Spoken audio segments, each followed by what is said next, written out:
Disney injected new life into Star Wars with The Mandalorian. The second season featured Jedi Masters Ahsoka's live-action debut, and Rosario Dawson nailed it. She was so good, in fact, that Disney announced an Ahsoka spin-off, and fans have been dying to know more since. Well, the wait is finally over. Stay tuned as we take a look at everything we know so far about Ahsoka. First up, set photo reveals filming has begun. Ahsoka Tano has always deserved her own TV show. We still can't believe there was a time when people used to dislike her. Over time, though, her complexity and strength of character won everyone over. Chapter 13 of The Mandalorian was the first time Ahsoka appeared in a live-action Star Wars project, so naturally, everybody went crazy. Rosario's performance was lauded by critics and fans alike, with people noting that the actress gave the character a sense of threat. The episode was written and directed by Dave Filoni, which is perfect for two reasons. One, he's a Star Wars nerd. The man's worked on and heavily influenced the Clone Wars movie and TV series Rebels, Forces of Destiny, The Bad Batch, and so much more. The other reason is that Filoni co-created Ahsoka Tano with George Lucas, which gives him the deepest insight into the character and also means that he's the right person to executive produce and develop the upcoming Disney Plus series. On the 9th of May, the official Star Wars Twitter account posted a behind-the-scenes photo from the set of Ahsoka, showing a chair with the show's title printed behind it. Filoni's signature black cowboy hat was hanging off the chair, confirming that filming for the series has finally begun. Except for 3 monitors in the background, however, there wasn't any other information hidden in the photo. We tried, guys, but we couldn't Batman it. But we can make some educated guesses based on rumors and reports floating around on the internet. So what's the series focused on? Din Djarin tracked Ahsoka down in Chapter 13 of The Mandalorian and was immediately ambushed by her. A scuffle and a conversation later, she revealed that she's searching for Grand Admiral Thrawn. Admiral Thrawn will put a smile on the fandom's face since he's been a fan favorite ever since his introduction in 1991. He's ruthless, intelligent, and a brilliant strategist. At the end of Star Wars Rebels, Thrawn disappears into the unknown regions with Ezra Bridger. The epilogue of Rebels saw Ahsoka and Sabine Wren take off on a mission to search for their Jedi friend Ezra, as well as the genius Imperial leader. The upcoming series will likely pick up where Rebels left off. Ahsoka, as we know, is still on her mission to find Ezra and the Grand Admiral. Near the end of The Mandalorian's 13th chapter, we saw her duel Imperial Magistrate Morgan Elsbeth and come out on top. She then demanded the location of Elsbeth's master, the Grand Admiral. But the scene cut right then, leaving Elsbeth's fate a mystery. We never find out what she told Ahsoka, but that was probably deliberate on the writer's part. Remember, Filoni is an avid fan of Star Wars and is involved in both The Mandalorian and Ahsoka. It's highly likely that the upcoming series might start off with Elsbeth revealing her master's location, kicking off the plot. Is there a World Between Worlds tease? Take a look at the title card for the series. See anything familiar? The design behind the title looks awfully similar to the World Between Worlds, doesn't it? If you're binging Star Wars Rebels, then you'll remember that Episode 13 from Season 4 first introduced us to this strange, mystical dimension. Ezra Bridgers finds himself there and hears the voices of Yoda, Obi-Wan, Qui-Gon, and even Ahsoka echoing all around him. For those who have yet to catch up, the World Between Worlds is a dimension of the Force that connects all of space and time together. Ahsoka found herself in there too, and used it to escape her fate at the hands of Darth Vader. If the dimension appears in the TV series, it would make it the first use of time travel in a live-action Star Wars project. And who wouldn't like that? We're totally hyped about it. And there's something else. The Book of Boba Fett set up Mando for Ahsoka. Now, Pedro Pascal hasn't confirmed whether he'll be in Ahsoka. There's no official confirmation from the showrunners either, but we think that the bounty hunter will be a part of Ahsoka's adventures in the series. Let's get real for a bit. Boba Fett's 5th episode may as well have been Chapter 17 of The Mandalorian. We learned that Mando is now continuing collecting bounties across the galaxy and is struggling to use the Darksaber. The thing gets heavier the more he tries to use it, and because he's a newbie with it, he slices his own leg while waving it around. Ouch. He also needs to learn how to control the Darksaber, because according to Star Wars lore, the saber will work for those who are focused on their endeavors and don't doubt their faith. Moff Gideon, for example, was utterly dedicated to re-establishing the Empire, so he could use it more easily. But Mando is confused about his place in the galaxy or the cause he should stand for. He's undisciplined when it comes to wielding a weapon as ancient as the Darksaber. And this is where Sabine Wren comes in. Like Din Djarin, she's a Mandalorian warrior, and coincidentally, she's also struggled with using the darksaber before mastering it. In Rebels, she mentioned how the blade gets heavier if you don't know how to use it. Mando will definitely relate to that, should he make an appearance in the series. Interestingly, Ren has also slipped up with the ancient weapon and slashed herself, although she got one of her gauntlets and not her leg. Din will probably be dragged into the two women's quest to find Ezra and Thrawn, and in the process, Ahsoka could provide guidance on how to be one with the Force and to let it guide him to what he wants to do. And Red could teach him how to use the darksaber lethally. But we're getting ahead of ourselves here. Din Djarin's set to appear in the third season of The Mandalorian long before Ahsoka drops on Disney+,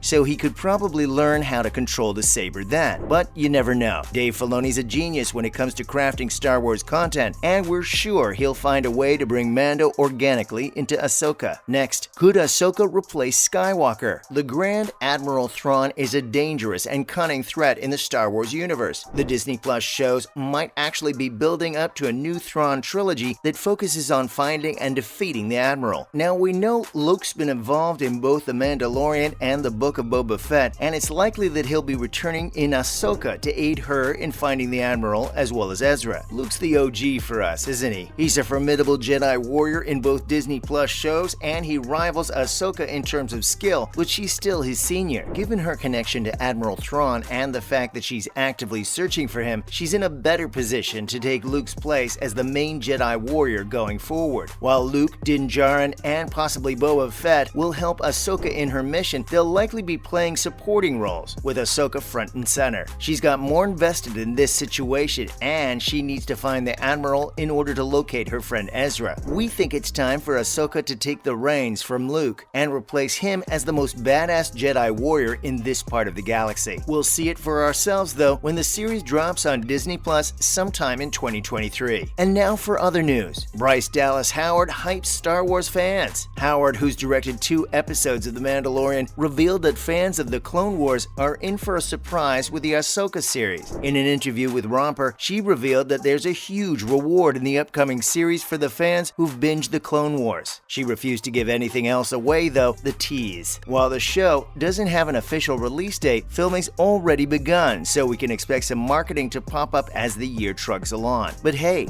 it's Dave Filoni, and we love him. The show's in good hands. Ahsoka gets Into the Spider-Verse co-director. This is a really good sign, because Into the Spider-Verse is probably one of the best works to come out of Sony Entertainment in the last 2 decades. According to The Hollywood Reporter, Peter Ramsey, who co-directed Spider-Verse, has been confirmed to direct 1 episode of Ahsoka. While details are still under wraps and we don't know which episode he'll be directing, we're certain his work will stand out. After all, he's also directed Rise of the Guardians, and that movie was gorgeous. Ray Stevenson joins Ahsoka's cast. Along with Mary Elizabeth Winstead and Natasha Liu Bordizzo, Stevenson has been cast as a villainous admiral. We don't know his role in the series thus far, but we're sure he'll bring something awesome to the table. He's well known for voicing Mandalorian warrior Gar Saxon in The Clone Wars and Rebels, so his graduation from animated series to live action, like Katie Sackhoff, is going to be more than welcome by fans. We're sure excited for his villainy. And that's a wrap for this video. Thanks for watching. So what are your theories about Ahsoka's solo run, and who do you think will play Admiral Thrawn? Tell us in the comments. Be sure to hit like if you liked our video and consider subscribing so you don't miss out on future uploads. Till next time.